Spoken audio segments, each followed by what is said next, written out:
All right, let's dive in. Today, we're talking about something pretty much all of us think about at some point: the search for a life partner. It's a journey that can be exciting, yeah, but also super confusing and, of course, deeply personal.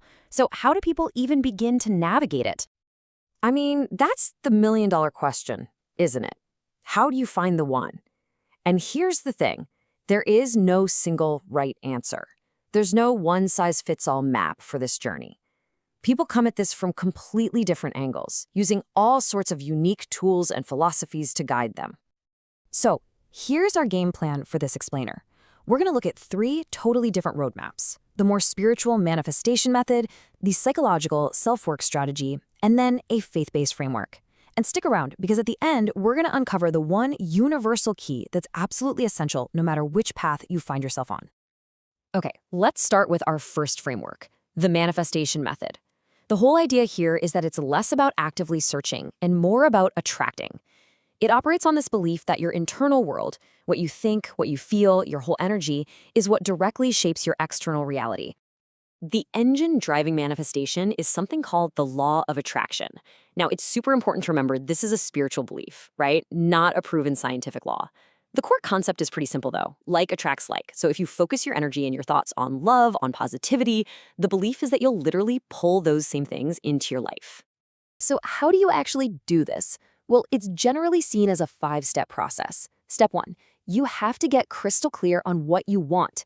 Not just a nice person, but really specific details about the partner and the relationship. Step two is about visualization, but it's more than just a daydream. You have to feel it, like embody what it would be like to already have it. Step three is the tough inner work, clearing out your own doubts, your fears, those limiting beliefs that say you're not worthy. Step four is key, because this isn't just wishful thinking. You have to take real-world actions that are aligned with your goal. And then comes the final step, and honestly, this might be the toughest one for a lot of people. You have to trust the process and let go of trying to control the how and the when. All right, let's shift gears to our second map. This one takes us out of the realm of energy and into the world of, practical psychology. The self-work strategy is all about building an incredibly strong foundation within yourself first, so you're actually ready to be a great partner when you meet someone. The core idea here is really simple but powerful. The work isn't out there, it's in here. This framework basically argues that if you want a partner who is secure, emotionally mature, and has their act together, well, you need to work on becoming that person yourself. It's about healing old wounds and building a sense of self-worth that doesn't depend on someone else's approval. And this slide really hits it home. It's all about your mindset. When you come from a place of scarcity, dating feels like a job interview, where you're constantly worried, am I good enough? It's like this desperate scramble to fill a hole inside you. But when you shift to an abundance mindset, everything changes. Suddenly, the question flips to, are they good enough for me? Dating is no longer about proving yourself. It's an opportunity to see if there's a genuine connection. A huge part of this self-work, maybe the most practical part, is getting really clear on your standards before you even start dating. You need to know your non-negotiables, those green flags you absolutely must have, like integrity or kindness. And just as important, you have to know your deal breakers, the red flags like dishonesty or controlling behavior that tell you, nope, this isn't it, and give you the strength to walk away. Okay, for our third and final framework, we're looking at this quest through the lens of faith, drawing specifically from biblical principles. In this view, finding a spouse isn't just a personal choice or a psychological journey. It's seen as part of a larger divine plan. This verse from Proverbs really sets the stage. Within this framework, finding a partner isn't just a personal win. It's seen as a profound blessing from God. It frames a healthy partnership as a sign of divine favor, something good, a gift to be found and treasured. Now, this verse from Genesis is absolutely foundational to this worldview. It describes marriage as this incredibly deep covenantal union where two people become one flesh. And that concept, it goes way beyond just living together. It signifies creating a brand new family unit where the bond with your spouse becomes the primary, central commitment in your life. This scripture offers a really clear guiding principle for choosing a partner. It uses a powerful metaphor, a yoke. That wooden beam that connects two oxen so they can plow a field together. Well, if those two animals are mismatched, if one is weaker or they're pulling in different directions, they're just going to struggle and go in circles. So this is often interpreted as a call to choose a partner who shares your core faith and values, to make sure you're both moving through life in the same direction.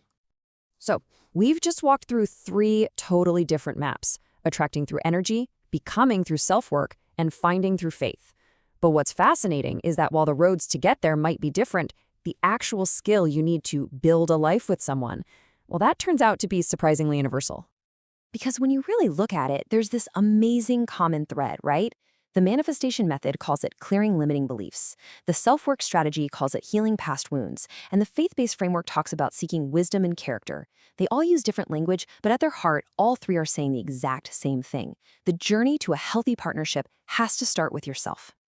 And once you're in that relationship, all that self-awareness translates directly into the #1 skill for success: communication. This is such a great example. Relationship experts have found that how you start a difficult conversation in the first few seconds can predict how it's going to end. If you come in hot with a critical you statement, "You always do this," your partner's walls go right up. But a gentle startup, using an I statement about your feelings, invites them to solve the problem with you. And here's another huge piece of the communication puzzle: understanding that not everyone feels loved in the same way. The concept of the 5 love languages explains this perfectly. Maybe you show love through acts of service, but your partner feels love through words of affirmation. You could be doing all these things for them, and they still don't feel loved because you're not speaking their language. Knowing what makes your partner feel seen and appreciated is an absolute game changer. And that really brings us full circle. So much of the quest is focused on finding the right person. But as we've seen across all these different frameworks, maybe the real journey, the more profound journey, is about personal growth. So it kind of leaves us with this big question to think about. Beyond just finding a partner, what does it truly mean to become one?